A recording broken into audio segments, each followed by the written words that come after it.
बिस्मिल्लाहिर्रहमानिर्रहीम। अस्सलाम वालेकुम व्यूअर्स, आप देख रहे हैं डाइनिंग। और रमज़ान के महीने से पहले अगर आप ये तैयारी कर लेंगे तो महंगाई और रोज़े में वीकनेस से बचने के साथ साथ आपको इबादत के साथ साथ रेस्ट करने का टाइम भी मिल जाएगा। रेसिपी पसंद आए तो चैनल को सब्सक्राइब कर दें, बेल आइकन को ऑल पे कर देने से आपको वीडियो का नोटिफिकेशन सबसे पहले फ्री में मिल जाएगा। बेसन की बूंदी हमेशा मैं घर के मयारी साफ सुथरे ऑयल में बनाना पसंद करती हूँ। बेसन हमने पहले खूब अच्छी तरह से छान लिया था।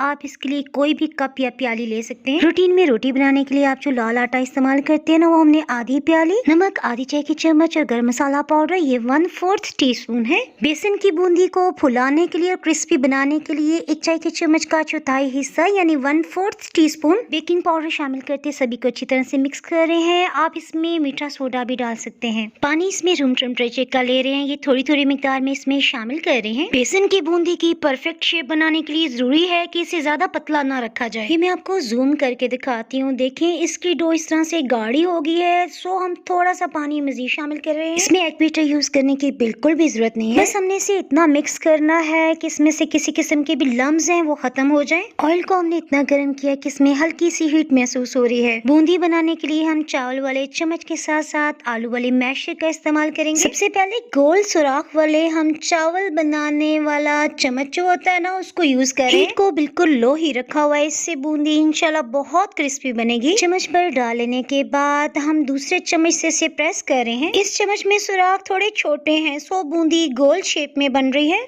बूंदी को डबल फ्राई करने की बिल्कुल भी जरूरत नहीं है। तकरीबन 10 मिनट्स के अंदर इस पे हल्की सुनहरी रंगत आ गई है। सेकंड बैच बनाने से पहले हमने इसमें थोड़ा सा ऑरेंज फूड कलर शामिल किया है। लिक्विड फूड कलर से अच्छा रंग नहीं आया, सो हमने इसमें ऑरेंज बिरयानी वाला कलर शामिल किया है। बूंदी का बैटर बहुत गाढ़ा है, ये मैं अभी आपको दिखाती हूँ करीब से। अब हम पास्ता में इस्तेमाल होने वाले चम्मच को यूज करें। मुझे तो ये बहुत पसंद है। जब तक हम चम्मच से प्रेस नहीं कर रहे, बूंदी का बैटर इसमें से नीचे नहीं जा रहा। इसमें मैं आपको टिप की बात बताती चलूं, जितने बड़े सुराख वाला चम्मच आप इस्तेमाल करेंगे उसी कदर परफेक्ट शेप बनेगी। हीट को थ्रू आउट हमने बिल्कुल लो ही रखा हुआ है। इस चम्मच से बनाई हुई बूंदी सबसे परफेक्ट बनी। 10 मिनट तक हम फारग तो नहीं रह सकते थे, सो साथ साथ हमने दोपहर का खाना भी बना लिया। हीट में आपको दिखा देती हूँ। ऑरेंज फूड कलर आपने थोड़ा कम ही डालना है, क्योंकि 10 मिनट्स के अंदर जब ये हल्की सुनहरी रंगत आएगी तो बूंदी की रंगत मजीद डार्क हो जाएगी। आपको इसकी आवाज़ से भी अंदाज़ा हो रहा होगा कि कितनी क्रिस्पी बनी है। ये मैं आपको गर्मा गर्मी खा के बताती हूँ। बहुत ही टेस्टी और खस्ता। अब मैं आपको पोटैटो मैशर से आपको बूंदी बना के दिखाती हूँ। मैशर की सुराख थोड़ी सी कम मोटाई के हैं, सो इसमें से लंबी बूंदी तो बनी लेकिन इसकी ज्यादा मोटाई नहीं है। ये भी 10 मिनट्स के अंदर ही फ्राई हो गया। अच्छी तरह से ऑयल को चटक लेते हैं। बेसन की बूंदी जब रूम टेम्परेचर पे आ गई तो हमने इसे एयर टाइट कंटेनर में फिल कर दिया। फ्रिज में रखने की बिल्कुल भी जरूरत नहीं है, बस ढक्कन को खूब टाइटली बंद करके हम किचन कैबिनेट में ही रख लेंगे। टमाटर की जरूरत तो हर रेसिपी में होती है। टमाटर को अगर फ्रिज में रखा जाए तो काफी ज्यादा जगह यही ले लेते हैं। रमजान के महीने से पहले टमाटर के रेट्स काफी कम है, सो हमने 4 किलो टमाटर ले लिए हैं। टमाटर को टेढ़ा मेढ़ा जैसा चाहें काट सकते हैं। टमाटर को ब्लेंड करने के लिए हम इतना पानी शामिल करेंगे कि आसानी से ये ब्लेंड हो सके। हमने इसमें आधा कप पानी शामिल किया। आप अपनी मशीन के हिसाब से थोड़ा या ज्यादा शामिल कर सकते हैं। ऑयल या घी आपको जो भी पसंद है वो इसमें शामिल कर सकते हैं। ऑयल इसे महफूज करने का काम करेगा।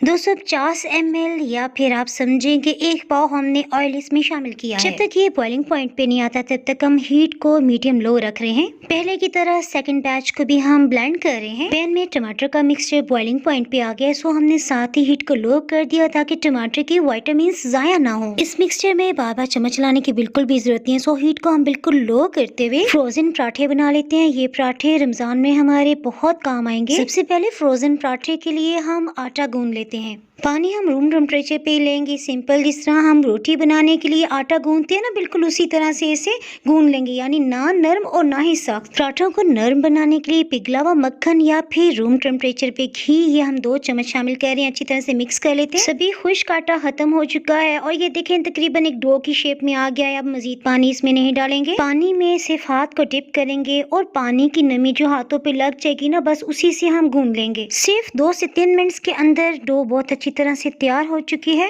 आटे के ऊपर की सतह को या तो आप ऑयल से ग्रीस कर लें या हल्का सा पानी लगा के कवर करके रख दें। तकरीबन 1 घंटा हो चुका है, सो अब हम इसके पेड़े बना लेते हैं। पराठों को नरम बनाने के लिए हम इसमें देसी घी का हाथ लगाएंगे। ये घर का बना हुआ देसी घी। अगर आप इसकी रेसिपी जानना चाहें तो देसी घी बाय डाइनिंग और सर्च करेंगे तब भी रेसिपी मिल जाएगी। अदरवाइज आप डिस्क्रिप्शन बॉक्स से भी इसका लिंक ले सकते हैं। रोटी के पेड़े को थोड़ा सा फैलाते हुए इसके सेंटर में हमने देसी घी रख लिया और सारी साइड्स को उठाते हुए हमने इस तरह से फोल्ड कर लेने के बाद गोल गोल घुमाते हुए पेड़े की शेप दे रहे हैं। ये पराठा बनाने की सबसे आसान तरीन रेसिपी है। तिकोने और चौकोर पराठे के साथ साथ आपको डिस्क्रिप्शन बॉक्स से बल्लों वाला पराठा, लच्छा पराठा और बहुत से पराठों की रेसिपीज मिल जाएंगी। पेड़े की दोनों साइड्स पे खुश्क आटा लगा लेने के बाद अब हम बेलन से इसे गोल शेप दे लेते हैं। कुछ पेड़े मैंने बल्लों वाले भी बना लिए थे। फ्रोजन पराठा बनाने के लिए अगर आप बेली हुई रोटी को इसी तरह से बटर पेपर की लेयर्स में रखते हुए फ्रीज कर देंगे तो जब आप डीफ्रॉस्ट करेंगे ये चिपक जाएगी। सो हमने हीट को मीडियम लो रखते हुए दोनों साइड से हल्का हल्का सा सेक लिया है। जितनी देर में ये रूम टेम्परेचर पे आती है इसके साथ ही हम दूसरे पराठे को भी सेक लेते हैं। इसी तरह से हमने सभी पराठों को बना लिया। बटर पेपर को पराठों के साइज के मुताबिक काट लिया है। एक पराठे के ऊपर बटर पेपर को रखते हुए दोबारा से दूसरे पराठे को रख दिया। इसी तरह से बटर पेपर रखते हुए 4 से 5 रोटियों को हम जिप लॉक बैग में रखते हुए हम फ्रीज कर देते हैं। तकरीबन 40 मिनट्स गुजर चुके हैं। इसके साथ ही हम टमाटर के पेस्ट को देख लेते हैं। देखिए ऑयल ऊपर आके टमाटर के सभी पानी खुश्क हो चुका है। सो हम हीट को ऑफ करते हुए इसे रूम टेम्परेचर पे आने देते हैं। नेक्स्ट डे आपको रिजल्ट दिखाने के लिए बलों वाला एक पराठा हमने अच्छी तरह ऑयल लगा के तैयार कर लिया। टमाटर के पेस्ट को हमने ढक्कन से कवर करते फ्रिज में रख दिया था। ये मैं आपको दिखाती हूँ इसे किस तरह से महफूज करना है। ऑयल इसे महफूज करने का काम करेगा। दोनों जार्स के अंदर हमने डिवाइड करते हुए बराबर मिकदार में ऑयल डाला। इसमें से एक जार को हम फ्रीज कर देंगे और दूसरे जार को हम फ्रिज में रखते हुए इस्तेमाल करेंगे। बस इसमें गीला चम्मच नहीं डालना। नेक्स्ट रमजानुल मुबारक में हर रोज हरी चटनी का इस्तेमाल होता है, चाहे तो चाट में डालें चाहे दही बलों में। और सबसे अच्छी बात ये खाए पिए को भी हजम करती है। सो हमने इसके लिए 3 पुदीने की गठियां ली हैं। पुदीने के पत्ते की नरम वाली टहनियाँ भी हम इसमें शामिल कर रहे हैं। इसके साथ साथ जो सख्त है ना उसके साथ से हम पत्तों को अलग करते हुए बाउल में डाल रहे हैं। धनिया और पुदीने को हमेशा खुले बर्तन में ढेर सारा पानी डाल के धोया जाता है ताकि जो भी मिट्टी या रेत के ज़रात हों वो अलग हो जाए। धुले हुए पुदीने को हम ब्लेंडिंग जार में शामिल कर रहे हैं।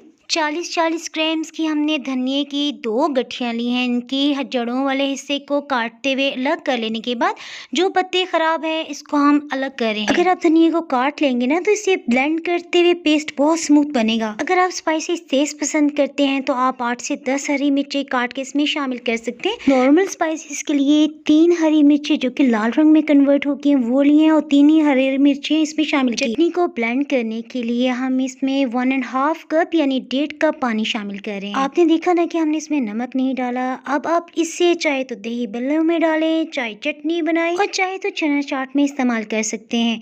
जितनी जरूरत हो उसके मुताबिक नमक। रमजान के महीने में सिर्फ 2 दिन रहते हैं। सो अब हम इसे एक छोटी बोतल में फिल करते हुए फ्रिज के नीचे वाले हिस्से में रख लेंगे और कुछ को हम आइस क्यूब्स वाली ट्रे में डालते हुए फ्रीज कर रहे हैं। सब्ज चटनी में नमक ना डालने का ये फायदा है कि अगर आपने कोई भी और डिश बनाई है तो उसमें नमक अजाफी नहीं होगा, यानी नमक की मिकदार जायद नहीं होगी। 250 ग्राम दही में आधी चाय की चम्मच से नमक थोड़ा कम और 2 चटनी के क्यूब्स डाले हैं। कुछ हरी चटनी बच चुकी है, ये इंशाल्लाह मैं आपको कल बताऊंगी कि इससे हम एक और चटनी किस तरह से तैयार करेंगे। फिलहाल हम इसे बॉटल में फिल करते हुए ढक्कन से खूब अच्छी तरह टाइटली बंद कर लेने के बाद फ्रिज में रख रहे हैं। ये फूड व्लॉग अगर आपको पसंद आया हो तो लाइक जरूर कर दें। डाइनिंग और पे मजीद रेसिपीज देखने के लिए आप चैनल को सब्सक्राइब कर सकते हैं। Thanks for watching.